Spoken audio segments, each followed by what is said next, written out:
welcome again. My name is Elisa Morgera. I'm professor of global environmental law at Strathclyde University in Glasgow, UK, and I'm the director of the One Ocean Hub, a UK-funded international research collaboration to transform the way in which we conduct research related to ocean governance and contribute transformative approaches to ocean governance at different scales and levels. I'm very excited today to start a series of capacity building webinars that my colleague Senia Fabrica, who is the Knowledge Exchange Officer of the One Ocean Hub, has organized. We organized these webinars initially as a response to the desire of our own researchers that are part of the Hub to build their understanding of the international process ongoing in New York at the UN to develop a new international instrument on marine biodiversity of areas beyond national jurisdiction. But of course, we realize that there are many other researchers out there and maybe colleagues in different sectors who may benefit from the same capacity building opportunity. And for, I think, Hub researchers to be in a dialogue and being able to learn and exchange ideas and see the questions that others may have on this international process is as important to build our capacity as researchers to be able to respond to the needs of different stakeholders and to shape our research in ways that are beneficial to a variety of different stakeholders and respond to the real needs that have been identified in international processes. Just to also mention that while this webinar is a One Ocean Hub initiative, it very much benefits and has been enriched by our ongoing collaboration with UNDOALOS, the UN Division on Ocean Affairs and the Law of the Sea at the New York headquarters of the UN. We have quite a few colleagues from the UNDOALOS on the call. We're very pleased and fortunate to have all the expertise available to us today. Fernando Cabrera Diaz will give a presentation, but we also have Alice Kuburondi and Valentina Germani on the call who will be able to answer all our questions about the BBNJ process. But in addition to having an introduction to the purpose, the history, the procedural aspects and the topics that are very much shape what the BBNJ negotiating process is about, we'll also have insights from those that are participating in this international lawmaking process. And we have a variety of views from national delegations and civil society delegations, thanks to three Nippon Fellow alumni. And this is also part of how we're discussing together with UNDOALOS how we can connect communities of practice, communities of researchers, communities of practitioners who have crossed paths through capacity building initiatives led by the UN and others, and for us to be more connected and build on each other's knowledge. So without further ado, I'll leave first the floor to Fernando to give us a 20-minute introduction to the BBNJ process.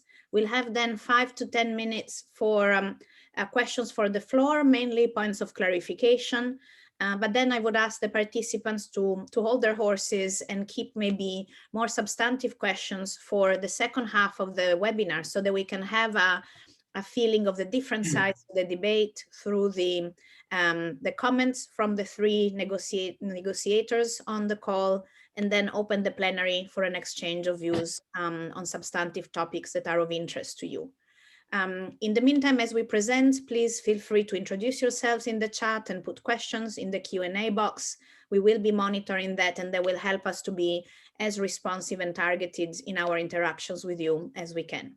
So without further ado, I'll leave the floor to Fernando, a UNDOALOS legal officer.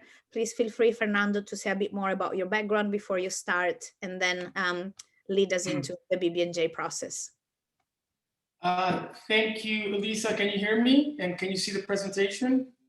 Excellent. So as you mentioned, my name is Fernando Cabrera Diaz. I am a legal officer at the Division for Ocean Affairs and the Law of the Sea, otherwise known as DOALOS, where I've been for now 6 years. The majority of that working on this BBNJ process is one of my principal tasks at the division.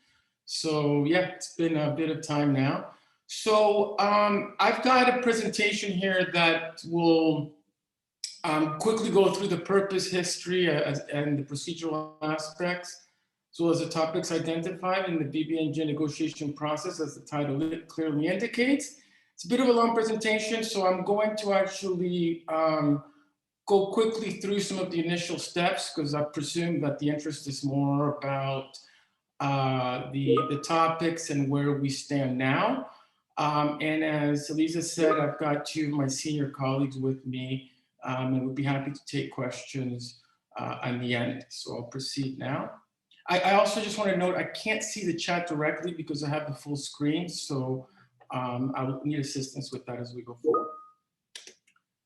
So as you can see here, this is a diagram of the various maritime zones under the convention, the United Nations Convention on the Law of the Sea. And of course, the areas that we refer to primarily deal mainly with areas beyond 200 nautical miles from the coast.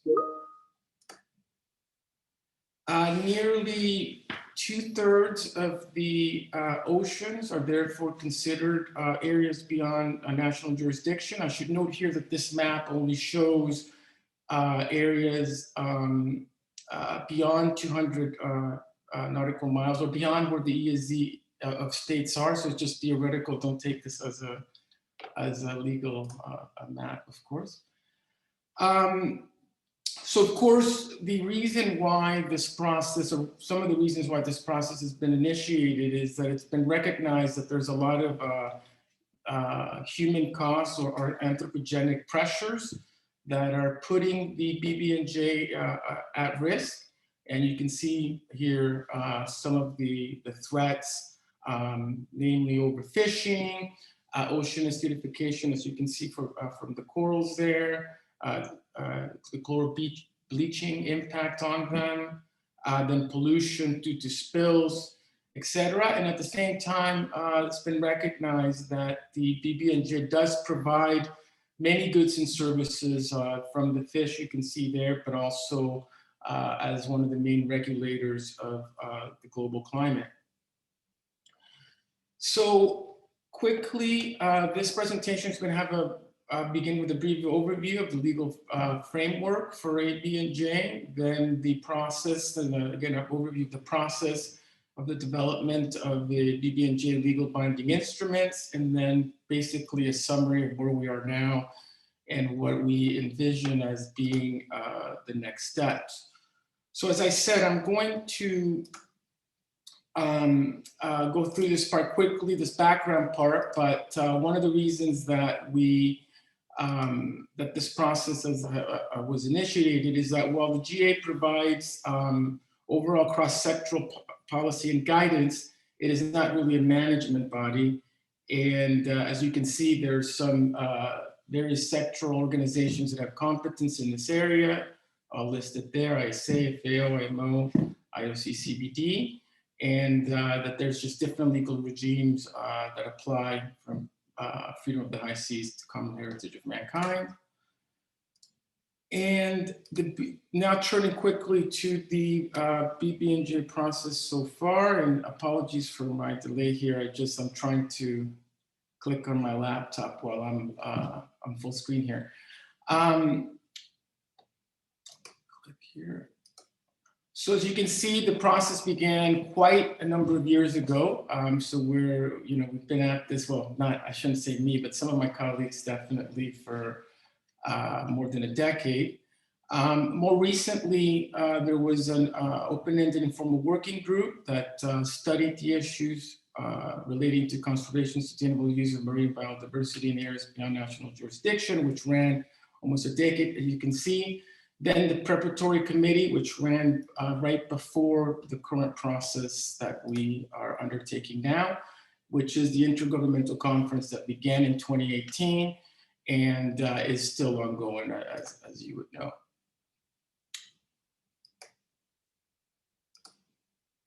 So one of the most important aspects of the process under the BBNJ working group was the establishment of a package of issues, which is something that we're still that we're working on now. That led to recommendations that led to the adoption of GA Resolution 69292, which decided to to develop an international legal binding instrument under the Convention on BBNJ, and that established a preparatory committee to make recommendations on elements of the draft text, and that the GA would then decide on an intergovernmental conference by the end of its 72nd session. And in that resolution, the GA further stated that the process should not undermine existing relevant legal instruments and frameworks and relevant global bodies, regional and sectoral bodies. As I mentioned before, in a few previous slides, the BBNJ area is already, there are already existing sectoral and regional bodies that deal with issues in that area. And one of the decisions of the GA was that it didn't want to undermine any of these existing frameworks. Also, as you can see, in order to encourage more participation, the GA decided that the legal status of parties and non-parties to UNCLOS or any other related agreements would not be affected by participation in the negotiations. And of course, if the negotiations were to address that 2011 package of issues. And here is that package, which is basically still the basis of the negotiations as they are taking place today. And they are, arranging resources, including questions on sharing of benefits, measures such as airspace management tools, including marine protected areas, EIAs. This was sort of grouped in that area. As you will see from a future slide, that's now been split into its separate, a separate issue. Then capacity building, transfer marine technology, and of course, cross-cutting issues that deal with all of these. So the PrepCom ran from June 2016 to 2017, and at the end, it made recommendations.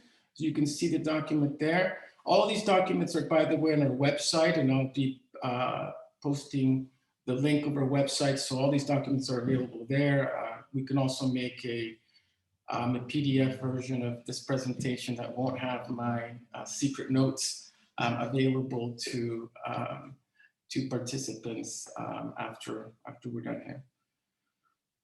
Continue here.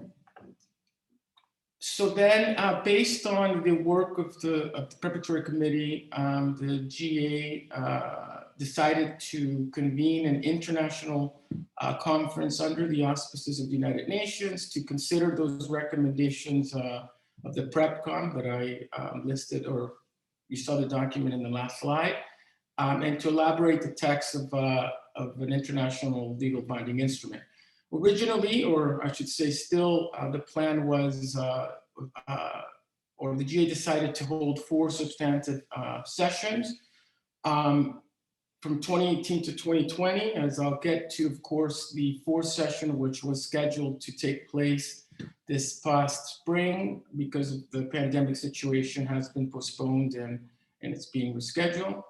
On top of that, there was an organizational meeting that was called for in April, that sort of to organize how the work would take place in the 4 substantive sessions that the General Assembly had planned for.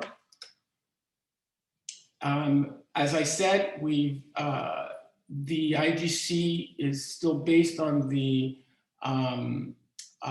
on these 4 areas plus cross-cutting issues. As I mentioned before, these 4 elements of the package, that environmental impact assessments, and you can see is now forms its own element of the package. This is just further for the decisions of that resolution that, also called that the work and the results of the conference should be fully consistent with the provisions of UNCLOS. Of course, this is an implementing agreement, so it should be in accordance with the convention. Again, stressed, the General Assembly stressed again that the process and the results should not undermine those existing relevant legal instruments and frameworks and relevant global, regional, and sectoral bodies that I mentioned in a previous slide. And again, that participation in these negotiations, in order to get more participation, the legal status of non-parties would not be affected, essentially, by participation in this process. The participation was open to states, state members of the UN, members of special agencies, parties to UNCLOS, then all these other groups as observers. You can go back to the resolution and you can get detailed explanations on what it would take for someone to qualify. So for instance, for NGOs, the participation for NGOs is organizations that are in consultative status with the Economic and Social Council, as well as those that were accredited to relevant conferences and summits that are identified in that resolution. But again, in the interest of time, I won't go through it.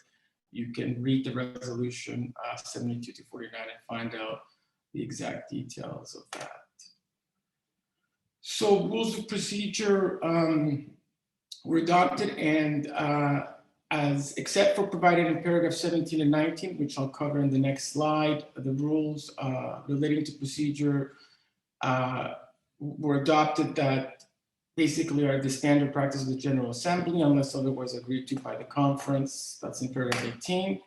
And paragraph 17 further states that the conference should exhaust all or every effort in good faith to reach agreement on substantive matters by consensus. That's that's what everyone wants. But then we have paragraph 19 that says, subject to paragraph 17, the decisions of the conference on substantive matters should be taken by 2/3 majority of the representatives present and voting, before which the presiding officer shall inform the conference that every effort to reach agreement by consensus has been exhausted. So again, the central idea here is that you want an agreement by consensus because you want one that has as many people on board as you can have.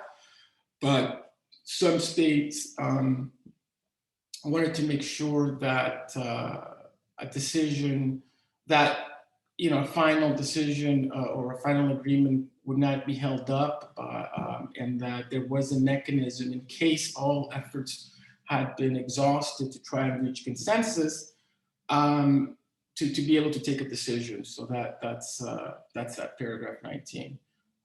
But again, the idea is still that you will exhaust the effort to try to reach consensus before another method would be, you would go down that road.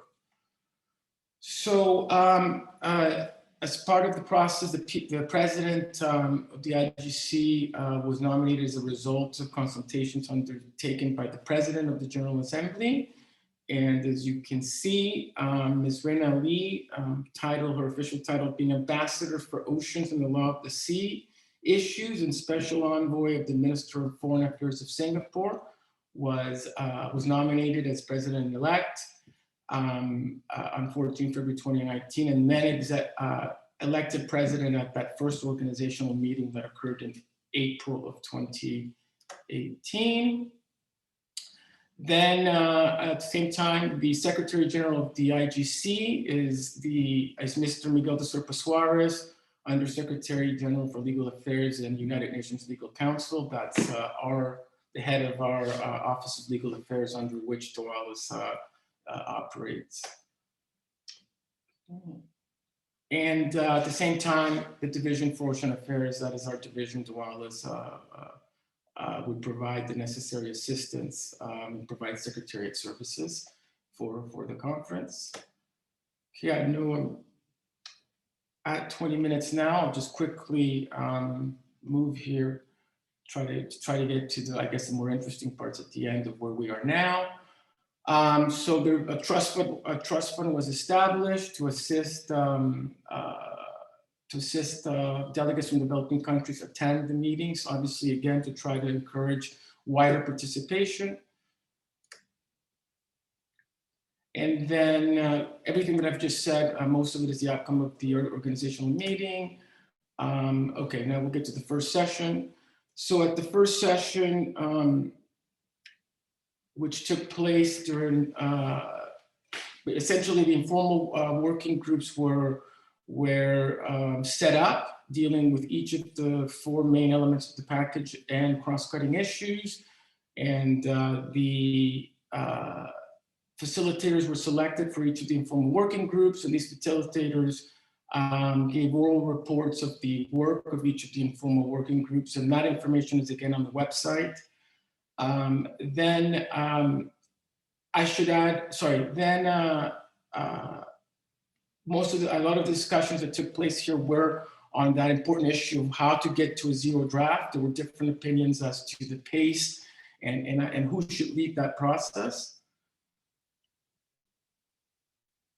And the president was asked at the end of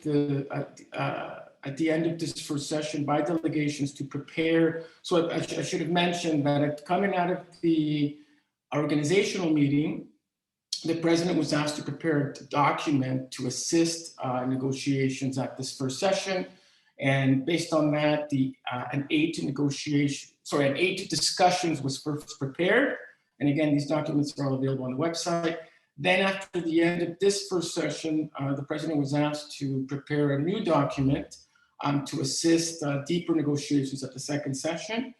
And in this, and at the end of this, the president prepared, and that's the second document, the aid to negotiations. So first an aid to discussions and now an aid to negotiations.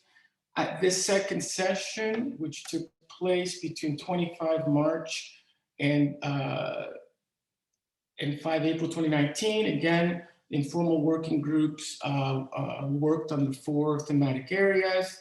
So it was similar in terms of format as the third session. At the end of this, again, the president was asked to prepare a more advanced document or to I guess take in the work that had been done at the first couple of sessions, primarily the second one in advance of the third session.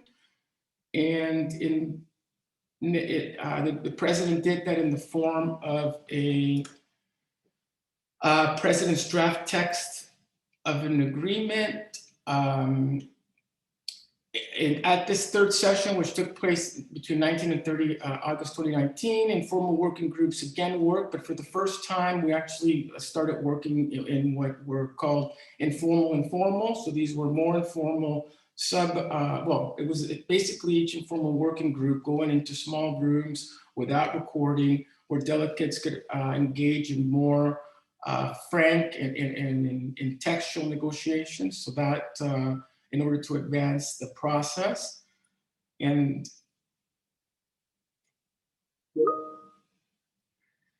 so again, at the end of this session, the president was asked to, I guess, to update the text based on the discussions that had happened at this session, which was done. And now getting to where we are, which is the intersessional period, a revised draft text of an agreement was prepared based on the discussions that happened at that third session, including, as I said, discussions that became more textual, including in these informal. So this is and there's the conference document.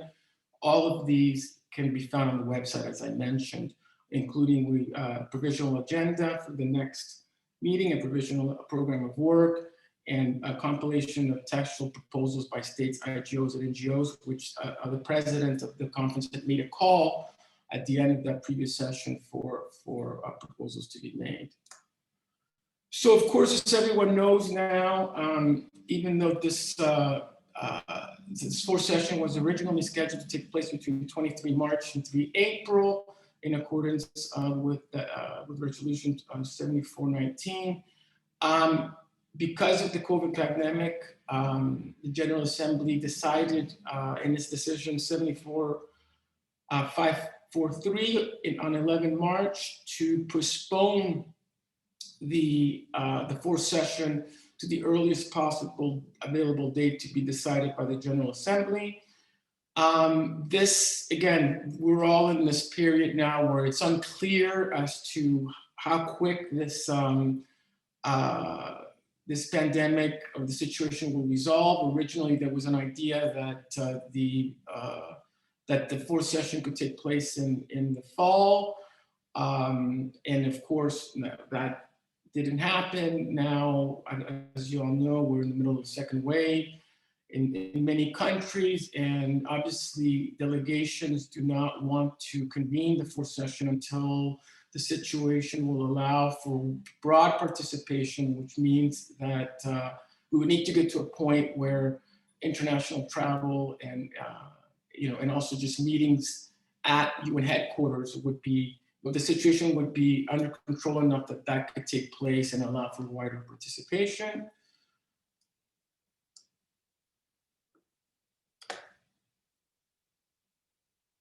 So, sorry, just wrapping up here with a couple more slides. So given the extended intersessional period that was provoked by the COVID, the president, in consultation with the Bureau, decided that in order not to lose momentum, given, again, like I said, the almost a year at the minimum at this point, it looks like, or maybe even longer, that she was going to launch intersessional work to be facilitated by the facilitators of each of the informal working groups. So again, building on those four elements of the package, plus the cross-cutting issues, and that this, again, would be led by each of the facilitators and would be assisted by the division, by UNDOALOS, during this intersessional period. And the president provided an instruction note for participants that I think was very useful if you want to get a summary of sort of the modalities of that intersessional work, and that is again available on the website. As well as a provisional program of work, which I'll show in a second. So the intersessional work is open to state members, members of specialized agencies and parties of the convention, and other entities following exactly the resolution that called for the IGC 72249, the paragraphs that I showed earlier. That can participate as observers. Those are NGOs, etc. Here's a quick look at the program of work for the intersessional work. I would personally participated in the EIA informal working group, which was, we were the guinea pigs in this process, and it was an online discussion forums done on Teams, whereby delegations were given 2 questions at a time to deal with, or two topics, and they would then go in and share their ideas and react to each other. And that took place earlier this year, September, October. You can see the rest of the process. Again, this is in the website, so you can download this program of work. Here are the dates of upcoming other upcoming sessions. These are all tentative now, haven't been set in stone. We'll see how the other groups proceed. And of course, as I mentioned earlier, the resolution that called for the IGC only calls for 4 sessions. So once the 4th session does happen, and again, we're not exactly sure yet when, but the dates are being discussed, then obviously the General Assembly will have to decide what to do at that point with whatever outcome document or documents they have, and decide the way forward if necessary at that point. And here's our website with the where you can find again all the information that we had. So apologies for running over. I tried to be as quick as possible, but it was just a lot of information to go to. And if you have any questions, as I said, myself, Valentina Germani, Alice, and my colleague Jessica Howley, who's also joined, would be happy to answer them. Thank you. Thank you so much, Fernando. And I think you did really well with the time, considering we didn't start right on the dot. There is a question in the Q&A box already addressed to you. It would be great to hear, considering that many of our attendees have not been to UN meetings before. And the question is whether indigenous peoples, organizations, observers, and representatives can be participating in the negotiations and whether they can make recommendations. So it'd be great to hear from you how that works, both in the kind of the in-person IGC sessions, but also maybe in the intersessional online work that's going on at the moment. Thank you. Yeah, thank you. That's a very good question. So as I mentioned let me come back here. Oh, sorry, I'm about to. So the participation in the conference is dictated obviously by the resolution, as I mentioned, and I'm trying to come right back to, oh, sorry, I'm new to this process. And one second here. So paragraphs, here we go. So in resolution 72249, the General Assembly set up the participation in the intergovernmental conference. So there are plenty of, wouldn't have the list of the NGOs that have participated, but there are some NGOs that deal that represent this sector of the public. So as observers, based on what's outlined in the resolution, yes, theoretically, NGOs that represent various groups, including the one that the questioner has raised, can participate as observers in the conference. I mean, obviously, should they meet the requirements under 72-249? Yeah. Okay, thank you for that. I don't see any other questions at the moment in the Q&A box. So if there are any immediate points of clarification on the process, it is, as you can see, a very highly detailed process that has been in the making for more than a decade. So the history is a bit complicated, but it is important to understand and to know what the current modalities are. But if there are no immediate questions, then we can proceed with the next two presentations. We were hoping to have 3 speakers, but possibly one of our speakers may have some connection issues, which gives us the opportunity to then have a bit more time to engage with the other 2 speakers today, which I'm really pleased to introduce. Mr. Randy Bambury from the Ministry of Agriculture, Department of Fisheries in Guyana, and Dr. Maria Amalia Rodriguez Chavez from the High Seas Alliance.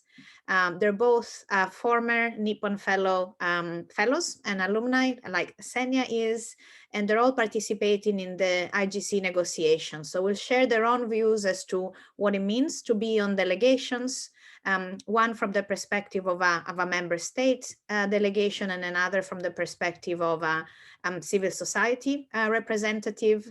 And I think that will help us to get an even more vibrant sense of what the negotiations are like, what they entail, and how different representatives can make a contribution in different ways. So without further ado, I'll leave the floor to Randy first. Feel free to take 10 minutes to make your presentation. Thank you very much. Good afternoon to everyone, and thank you so much for having me here.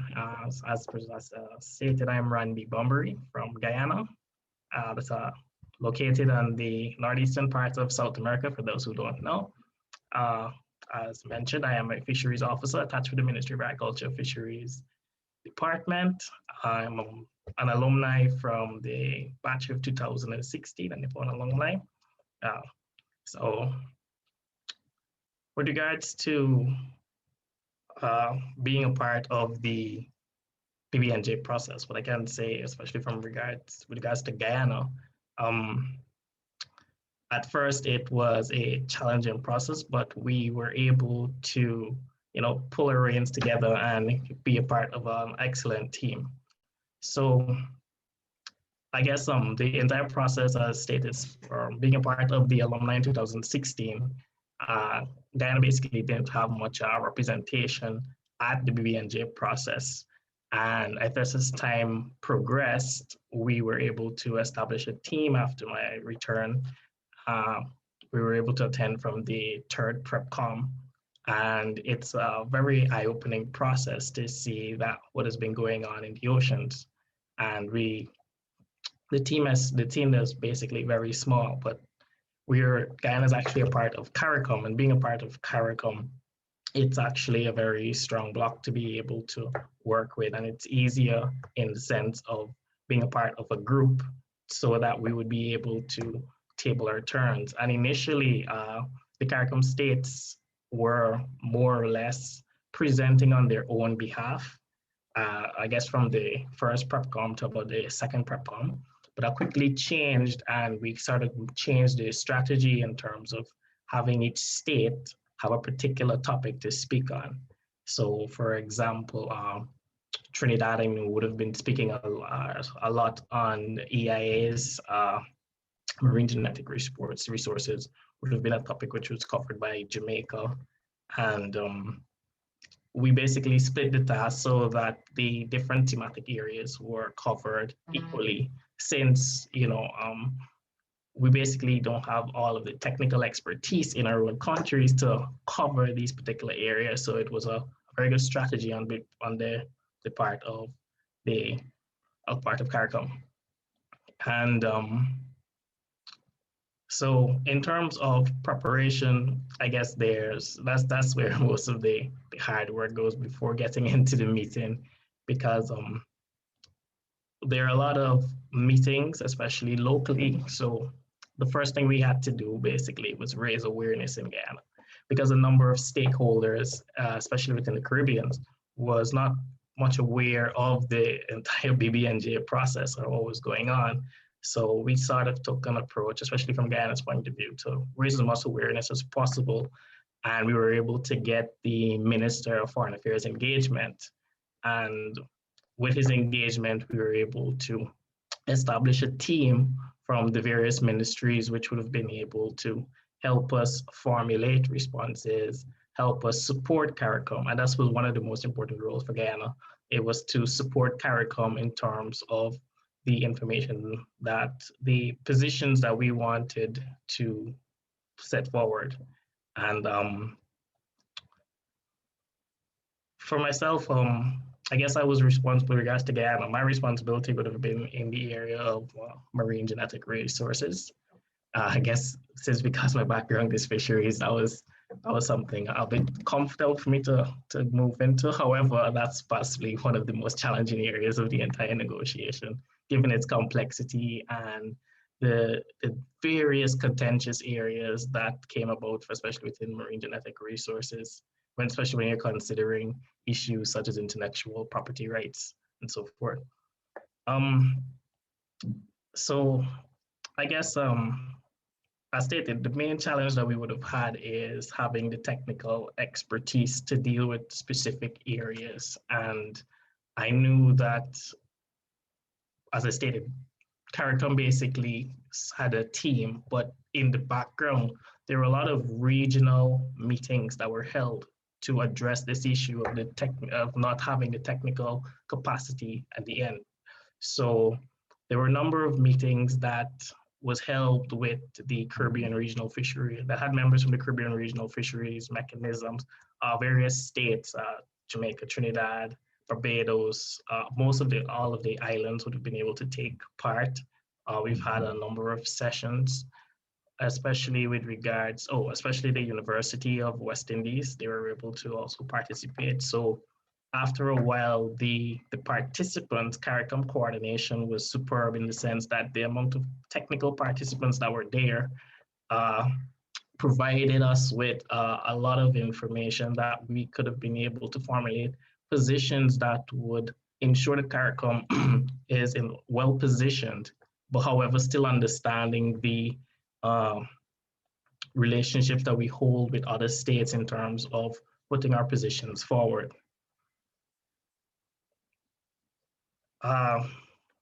One of those meetings, I would say, especially within this year, was held by the Canary. And what they did was basically, they figured that the awareness level in the Caribbean, even though since PrepCom to now, there have been so many sessions, they need to get an understanding of what is it basically that we understood and what basically what we wanted as CARICOM. So they held a number of, I guess, virtual meetings, and then they held a number of country-oriented meeting. So Guyana was actually the first to get one of these meetings. And from that meeting, we were able to invite a number of stakeholders, and the stakeholder engagement actually, their interest as well grew in terms of getting an understanding of BBNJ, because we not only try to have government officials there, but civil society as well as our various business stakeholders, so that they can understand the opportunities that were available for them within an area that is relatively unexplored, especially in terms of Guyana's point of view, because we've just recently ventured into oil and gas, and that's something extremely new to us. So imagine telling a room full of individuals about BBNJ and areas beyond national jurisdiction, and the possible opportunities out there for not only developing themselves, but also how it can impact and contribute to Guyana and CARICOM as a whole. So I guess one of the most exciting things about being at an international meeting is that our conference is basically what goes on behind the scenes, especially when you learn of the negotiation tactics and aspects of persons with having just a conversation in the corridors can actually lead to a delegate coming up with some kind of an idea of or how to go about ensuring that they would be able to, understand the position of another state. Because remember, we're not you can't really take a one-sided look approach. You have to understand where your colleagues are coming from and what's the go and the give and go in this situation. What can you give and what are you not willing to let go? Something that normally happens. And I would say it's been extremely exciting because for Guyana, this year, we're actually the chair of the group of 77 plus China. So added to what we've been doing, we've had an additional work of coordinating that particular aspect, which I would say has been an extremely fun process, because I stopped in September to pursue studies. So the team has actually been carrying that process out quite well. And one of the key areas in the terms of the negotiation that Guyana was responsible for with regards to our work at CARICOM would be dealing with the financial aspect, which has been very, very tricky. And it's still a decision that's still being looked at, and we've been very positive about this particular meeting. And we're hoping that there is a light at the end of the tunnel, but that's just me being an optimist. The pessimist in me is not sure if we're going to be, if the fourth conference is going to be the last conference. That there might be a possibility that it's going to go a bit over due to the number of areas which still need a bit of fleshing out, and still needs a bit of understanding from a number of delegates who would be in these various meetings, because for especially the small island developing states, this is still uncharted territories for us, and it makes it a bit more challenging. But I guess given the fact that, for example, the Pacific SIDS coming together of the various groups makes it a bit of a stronger approach than going individually. So that has been working well, especially from the group standpoint. But you're still given the opportunity to give your state's input specifically, because even though you're in agreement with the group, there may be some areas that you specifically want placed on the agenda. And I guess the rights of small island developing states has always been at the forefront, and I think it will always remain there, because especially in areas of capacity building, that's something that we're going to need a lot of, and the transfer of marine technologies. So I'd say this has been one exciting process, getting to learn from all of the delegates, their perspectives, their ways of how they would deal with specific situations in their own national waters has been a revelation. I must say, I'm actually honored to have been to be an alumni for the UN Nepal Foundation, because through that network alone, I've been able to learn so much, not only about the BBNJ process, because believe it or not, the first course we were introduced to when we entered the program was not the training program that's specific to the fellowship. It was actually a 2-week training program on the BBNJ process. So I'd say this has been one of the most interesting areas I've been learning about, and I do hope that for persons who are actually willing to be a part of their own country's national delegation, that they, make themselves known, because that was one of the ways how I was able to get on the delegation, just by going to the the ambassador and basically asking, why hasn't anyone been sitting in Guyana's chair? That simple question, and I've been able to be a part of the process up until September. Yeah, so that's basically my, I guess next steps for Guyana, it's, I guess we're just going to put our best foot forward in terms of, since we're going to no longer be the chair of G77 come December, we're just going to be putting, again, the same 100% that we've been showing behind CARICOM and continuing to support so that we can get the best outcome for the not only the region, but globally. Because we do believe in the aspect of the common heritage of mankind. I just had to say that coming out to the end. Thank you very much. Thank you so much, Randy. I think this was an amazing, amazing insights that you shared, both your personal path into the BBNJ process and the way ahead, but also what I take from your presentation, and there's many dimensions that hopefully we'll discuss in the question and answer, but this dimension of teamwork. I mean, we often think of international negotiations as, difficult conversation, and that of course is true, but there's also a lot of teamwork that we do at the national level across ministries with different sectors of society to really understand what's at stake, to get people involved and get their inputs. Then there's the teamwork done regionally between your national delegation and others to have maybe a stronger voice, but also pool capacities together. And I think I really appreciate also the point you make about understanding other delegations and negotiating blocks positions, because that's where the insights for moving forward come from. And eventually, I think that there's also teamwork with the UN and the opportunities for capacity building and support that are provided to make the process, as you say, not only advancing as much as possible, the development of a shared agenda for different regional groups and countries, but eventually through that, benefiting globally. So I think that's there's quite a lot for us to reflect on, and hopefully we'll go into some detail of how that's done in the questions and answers. So I'll give now the floor to Maria Amalia. I just want to maybe mention quickly, there's 3 questions in the Q&A.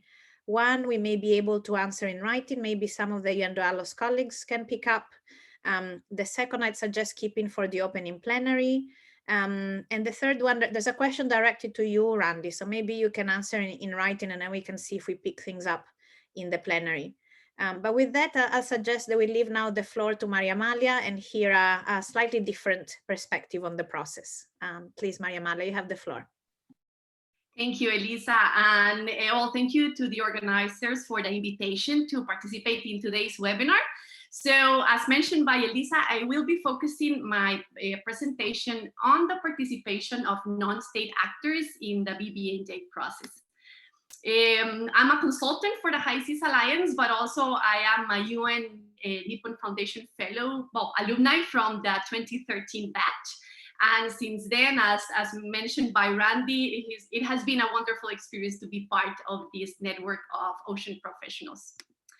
So during my presentation, I will briefly address 4 points. The first one is to give a brief background on the BBNJ process. Then I will mention some of the main non-state actors that are participating in the BBNJ discussions.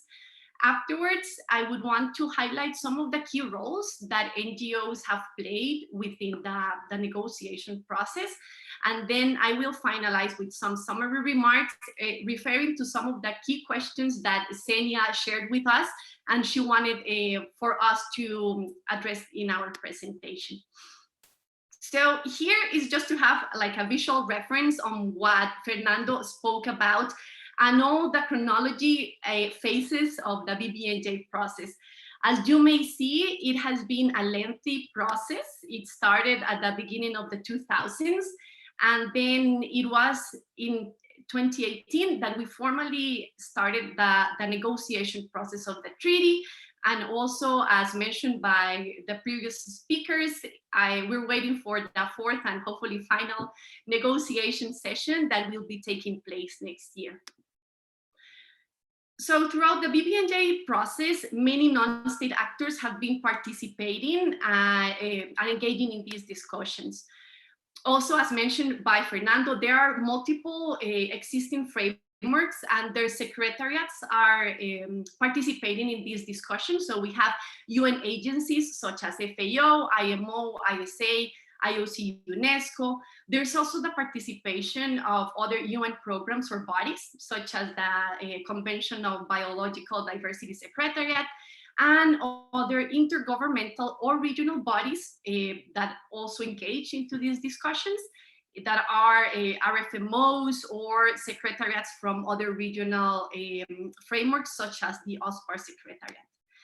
From the non-governmental side, we have environmental NGOs, such as the HISIS Alliance, and I will refer to that in the next slide. And we also have the participation of research and independent organizations, as well as business and industry representatives.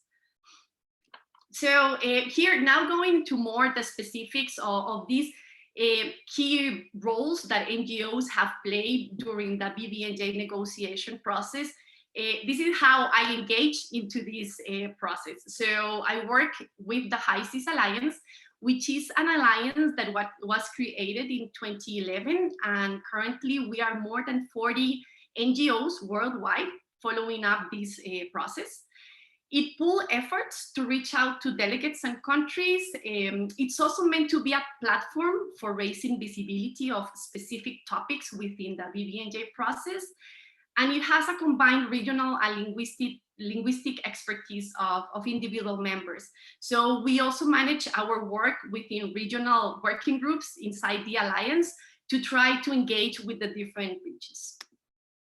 And this is a picture of us in the last session of the PrepCom in 2017. So starting with these key elements that I wanted to highlight on how NGOs have been engaging in the BBNJ process, and also how my work relates to these key elements. It's the first one is to provide scientific and legal expertise. So it's this combination between science and diplomacy, and trying to offer pragmatic options from scientists or experts in key elements to inform policymakers. We have done this through different formats. We have organized side events, science tours, briefings, workshops, and meetings. And here I wanted to share with you some pictures of events or activities that we have organized. This is a meeting that we organized for the Central American countries some years ago. This is a side event held during IGC3 at the UN headquarters. We also organized these science tours where we fly scientists to specific capitals of countries to meet with their BBNJ working groups. This one was in Peru, where we were focusing on monitoring and surveillance in the high seas in coordination with Global Fishing Watch, that is also part of the HISIS Alliance. This is another meeting that we held in Colombia with their BBNJ working group. And more recently, before being sent home due to the pandemic, this meeting was in February in Guatemala as well with their BBNJ working group. You'll see that I am a bit biased with the Latin American region because that's the region that I work with. But now that we have come into this virtual era, we have also adapted and we have been organizing some webinars. This one, we wanted to share with the Latin American countries CARICOM's perspectives on environmental impact assessment. So we have the valuable help of Khalil, I know that he's attending this webinar. So yeah, one of our key aspects is try to share information also from different regions that are engaged in the BBNJ process. Another key element that I wanted to highlight from how we engage in this process is to share information. As Randy mentioned as well, this treaty has some very technical aspects, and some of the NGOs that are part of the High Seas Alliance have focused on these very technical and specific aspects to generate reports or briefings that could be useful for national delegations. One of the challenges that we have seen throughout all of the BBNJ process is the rotation of government officials. So it could slow down continuous progress, and there's also an imbalance in the resources and capacities of the different governments. As mentioned by Randy, our developing countries, they have small delegations and they have to focus in different processes at the same time. So we acknowledge that there's also some challenges from these small delegations. From the graph on your right, it was published in a paper in 2017, and you'll see that the bars show the delegates from states and NGOs who attended the ad hoc working group phase of the BBNJ process. As you'll see from the colors orange and blue, a big percentage goes under NGOs or industrialized countries' participation. I think that this graph might look a bit different now that the BBNJ has a trust fund to encourage wider participation, and also as mentioned by Fernando. But yeah, it has been kind of a challenge, but that's where NGOs can help to bridge these gaps in the continuity of delegations' expertise by providing information, materials, or also organizing some meetings to keep up to speed the new delegates that are joining the BBNJ process. Another key role played by NGOs in this process is to increase public awareness and try to keep momentum for ambitious positions from states. So we have done some social media campaigns, also trying to get the attention of delegates outside the UN building, trying to facilitate information on what is happening within the process to people that might not be able to engage in the UN headquarters. Also to bring more public personalities to keep up the ambition and to be able to address broader audiences and let them know how important this negotiation is. And there's also this other facilitation of networking and more informal spaces where delegates could share their views. On the positive side of these BBNJ meetings is that UN Nippon Foundation alumni can also meet at the UN headquarters. It has been a great experience to see that we are growing in numbers from different delegations that are following this negotiation process. So in finalizing, I wanted to focus on some of the 3 key questions that Xenia asked us to address in the presentation. So the first one is how do we prepare for the BBNJ process? From the NGO world, it's constant coordination, action lines, and working within our own working groups in the Alliance. Also to identify where and how to build bridges between different positions from states or regions following the negotiation process, and support as much as possible national delegations. Some of the challenges and how to overcome them within the process, as I mentioned before, the rotation of government officials, and then the subsequent support with information, advice, or coordination of specific meetings. Building trustful relationships takes time. So yeah, it's a happy investment of time and professional engagement with the delegates that we work with. And also keeping up ambition, I think it has been a particular challenge this year because everyone has been sent home, and we understand that delegations are also attending multiple processes at the same time. So we aim to provide this friendly reminder that the BBNJ process is a historic opportunity to make a positive change in the way we relate with the ocean.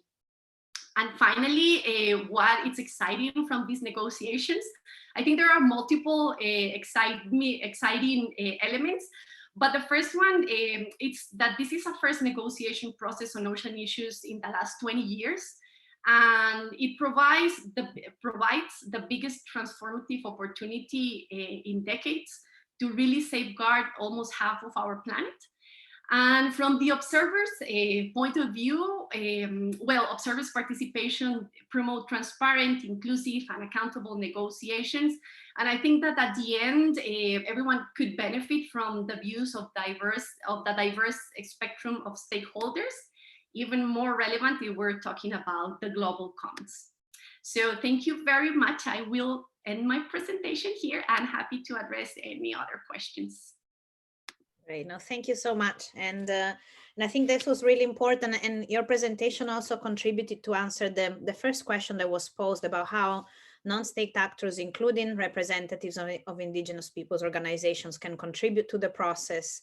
And partly it's making points for attention of the member states negotiating through different forms of contributions, but it's also working with them and, you know, as you were saying, trying to build bridges and understand what research gaps or scientific understanding may be facilitated through your role. And I think there's many more aspects of the contribution of non-state actors, including networking and I think trust building and relationship building that you contribute to. So thank you so much for having provided such a rich picture, I think, for all of us. So there are two questions in the chat. I think I'll read out the first one, which I think is a very good one for all of us to reflect on.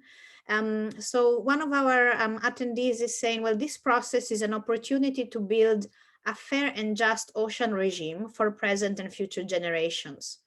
So do you think that is it only interest of states that are taken into account in the negotiations, or is it possible for also people's interest and nature's interest to be taken into account in the negotiations?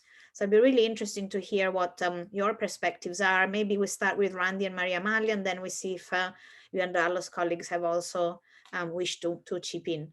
Randy, would you like to go first?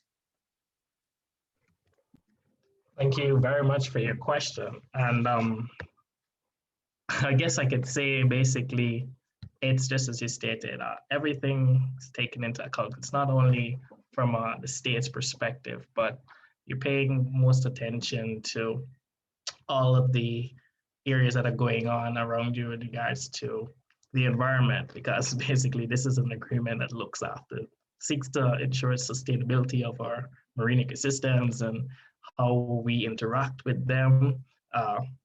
So there are a lot of, I would say, areas to consider, because you can't just take one fold or one side when you're looking at dealing with the situations that come up, especially if you're looking at marine genetic resources, or you're looking at the environmental impact assessment, you're looking at building capacity. You've got to ensure that you're dotting all the I's and crossing all the T's so that you're able to not leave anything out, because if we miss something, then we're not going to be achieving what is it we're setting out to achieve, which is full sustainability of our areas between our national jurisdiction. I'm hoping that provides some kind of an answer. Thank you. Let's see what Maria Amalia adds, and maybe we'll see if others jump in. Thank you, Elisa. Yeah, no, I think that as mentioned by Randy, like the treaty provides itself a variety of instruments that we can use in the future to provide sustainability to biodiversity and marine ecosystems. I think that also the variety of participation on from different stakeholders, states, and also academia and NGOs and universities. I think that the different views on moving towards a more global perspective on how conservation and sustainable use of biodiversity should be. It's moving from the status quo to something like that our 21st century requires from Law of the Sea to modernize this governance scheme. And I think that a lot of countries are champions as well on different topics of the BBNJ treaty. So yeah, it's not only like the mere interest of exploitation of some resources, but I think that this overall concern, how do we positively change our relationship with the ocean, is present in the negotiation discussions. Thank you. I wonder if there is any additional comment from the floor on this question. But yeah, otherwise, yeah, please go ahead, Valentina. It's Valentina here, and if I may, just because I was so heartened by also the presentation from Maria Amalia and Randy as our former alumni on the importance that capacity building had for them in preparing them to become part of delegations.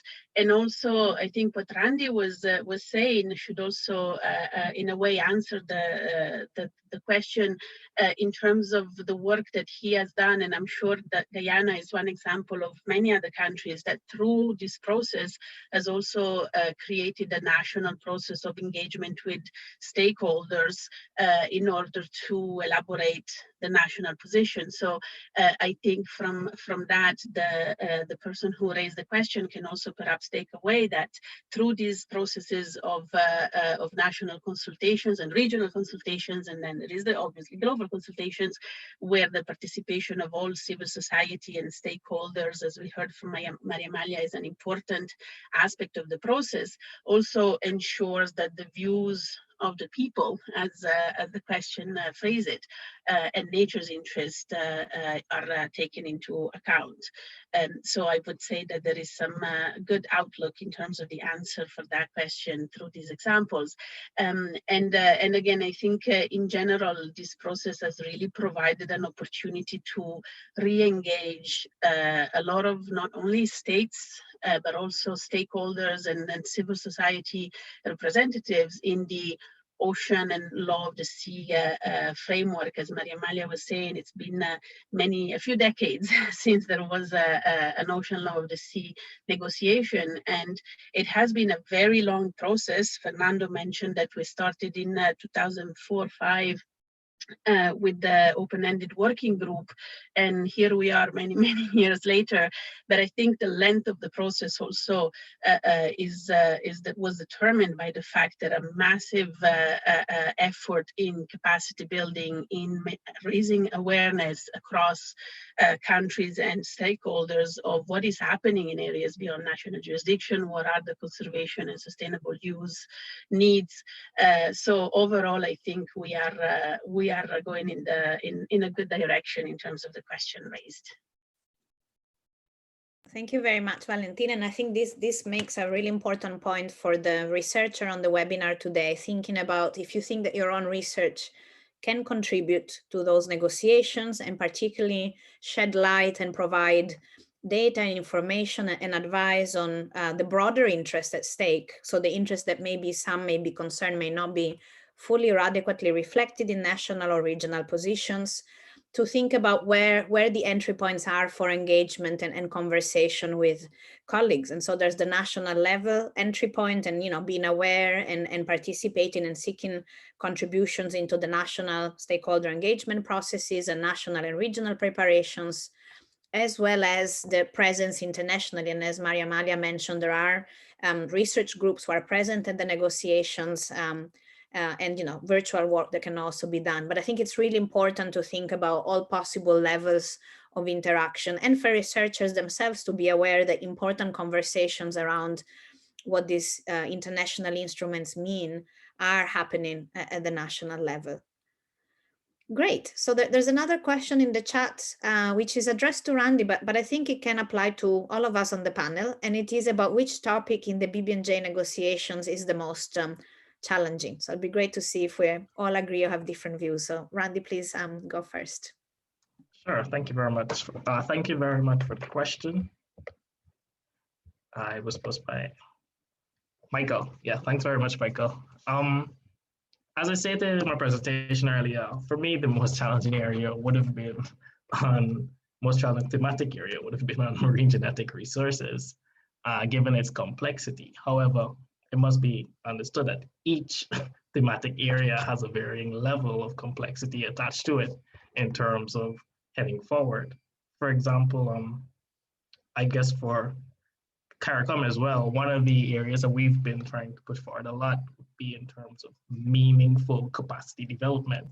And a lot of the discussions is what really is meaningful capacity development. And especially now you're coming to, since there's a cross-cutting aspect, what's actually meaningful capacity development in terms of marine genetic resources? How is it that we can put forward the best knowledge so that individuals could take advantage of this new and complex area, especially for a state like Guyana?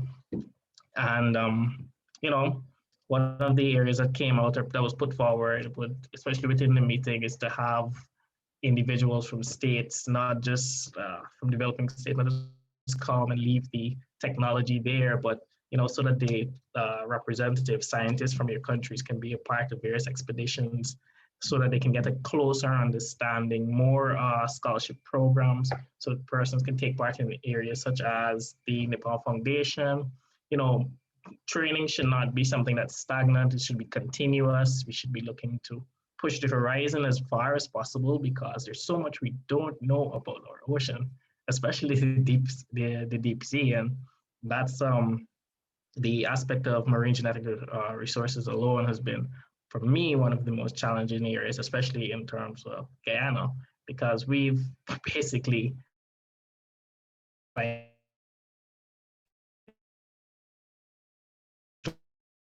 looking for a needle in a haystack, because we've only been able to find 3 so far in a country with about 750,000 individuals. So that's something that's been a challenging area.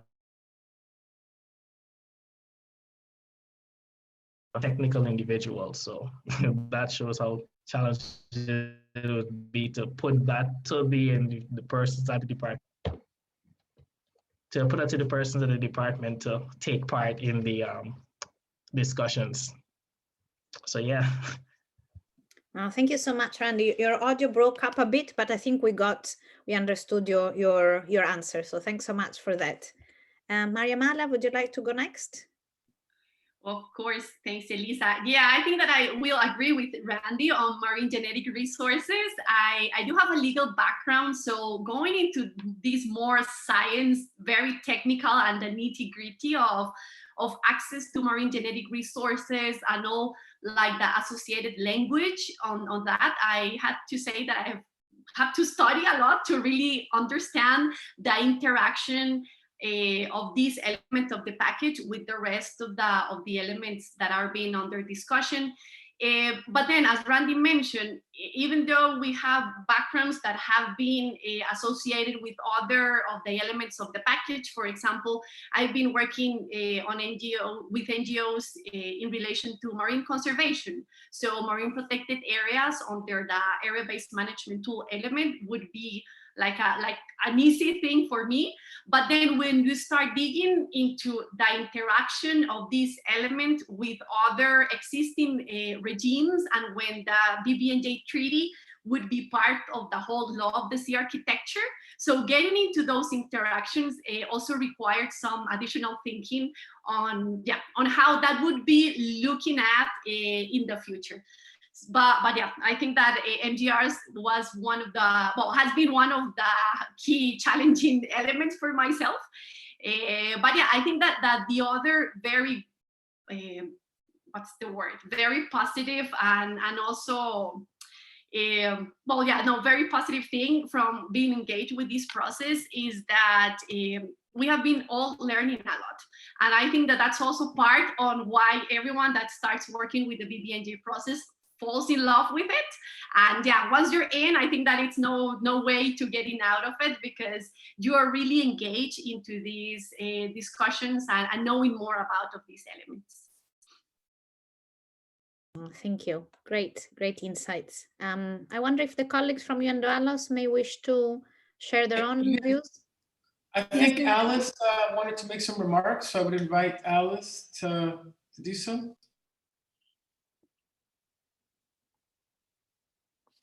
Can I use my video, or it's a no-no?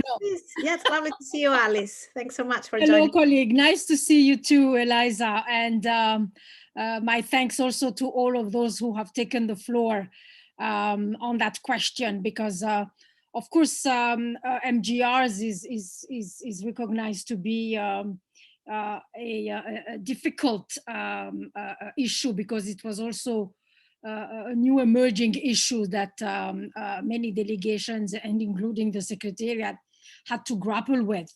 But I just wanted perhaps to remind us that in the adoption of the, in the resolution, the wording states that the conference would consider conservation and sustainable use of marine biological diversity together and as a whole.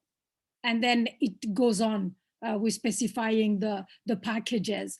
So there is an added, should I say, difficulty there, because all issues have to be considered together and as a whole, meaning not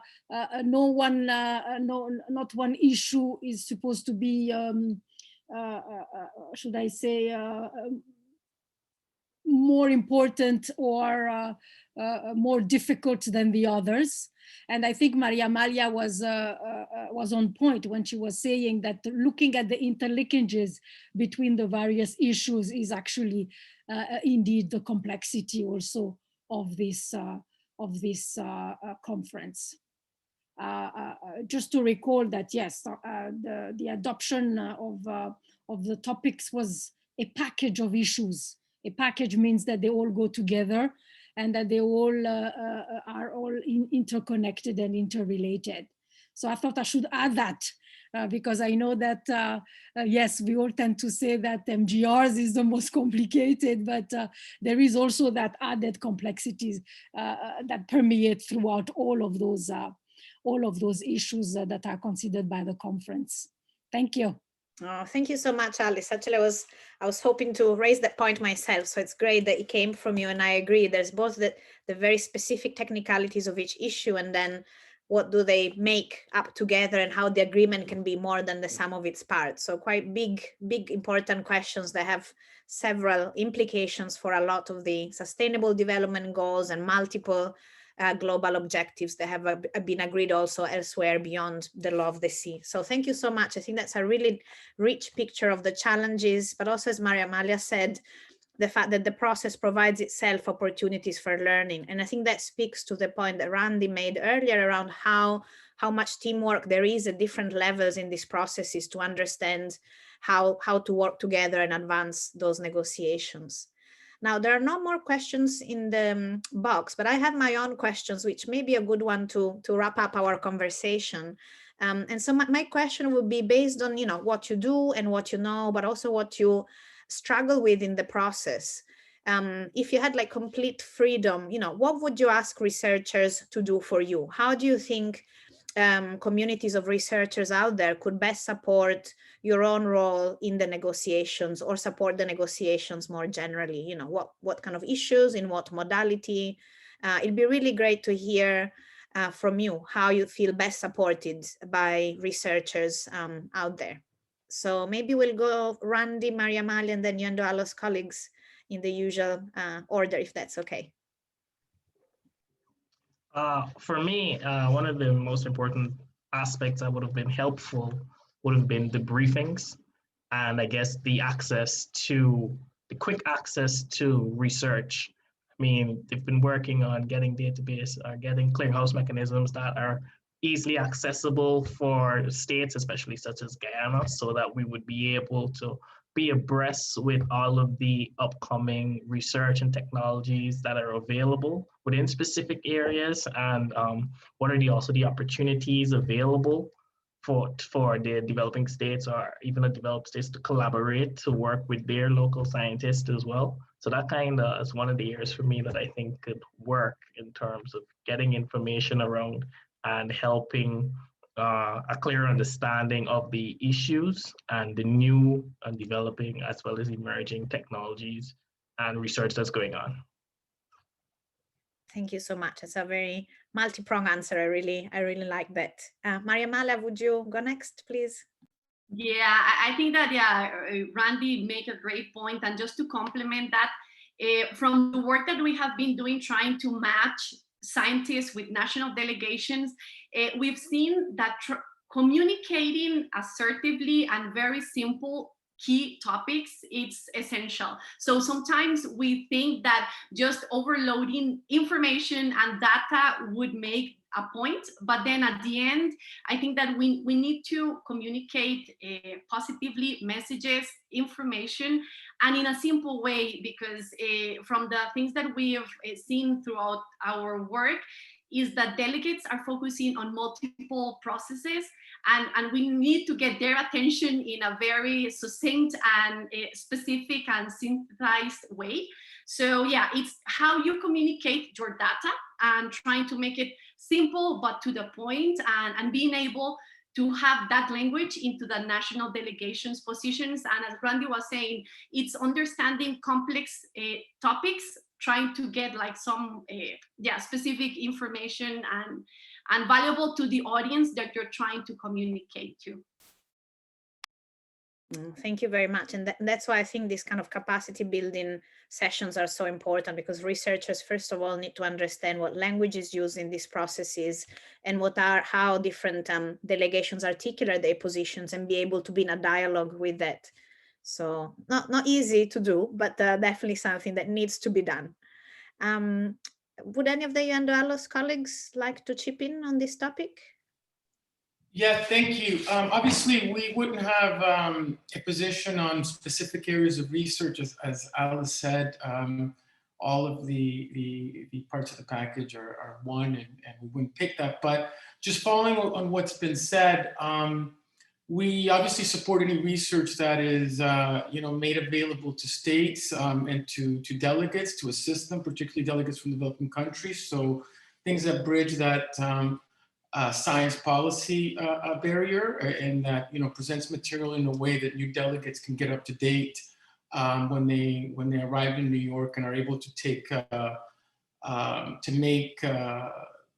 to participate in the discussion fully, because they've got the capacity. So, and in that regard, of course, leading up to the IGC and actually before the PrepCom, we did hold workshops throughout the world on the BBNJ. So, and that was, as one of my colleagues has pointed out, that's one of the slides that unfortunately I had to brush through, given that I was already running a bit over time. But like I said, we can make our presentation available in PDF form in the future. So yeah, just any kind of research that assists states and maybe takes material that's more technical, puts it in a manner that delegates can take from as they get up to speed, and enable them to participate fully in this process.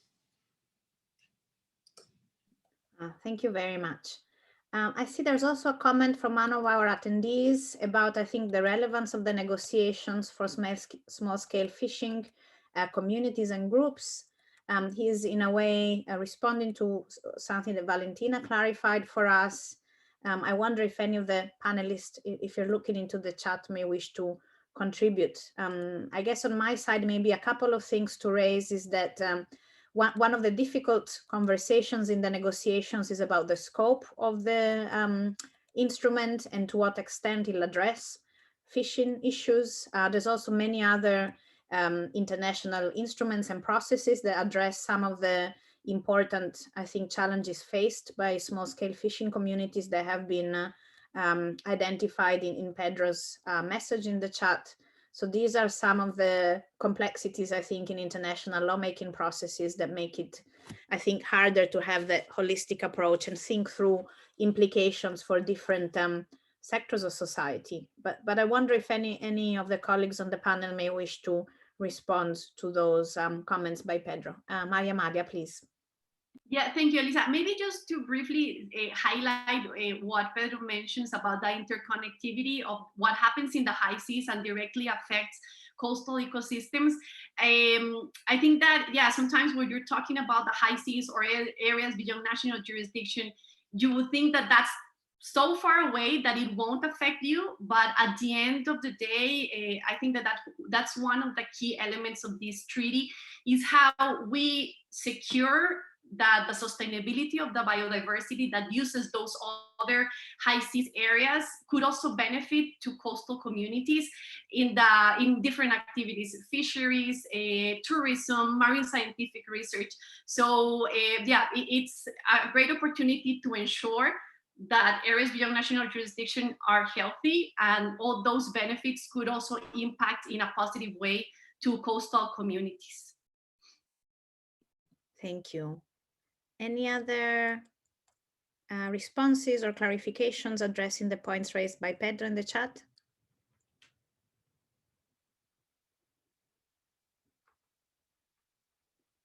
It doesn't seem to be the case, but I think, Pedro, you raised some really important questions, and it'll be great to keep discussing this, maybe either in the other webinars or also you know, in direct conversation with the researchers in the hub.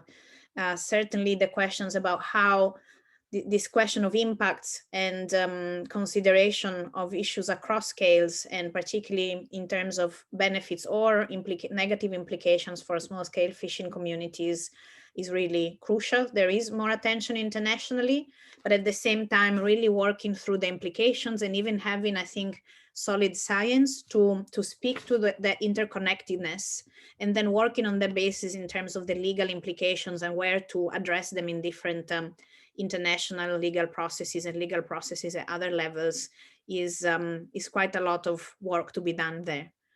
I'm aware of the time. I think we've done really quite well to address a lot of issues and get our audience really warmed up for the rest of the webinar series, a really good introduction, and we will go into more depth on the different elements of the package tomorrow and the day after that.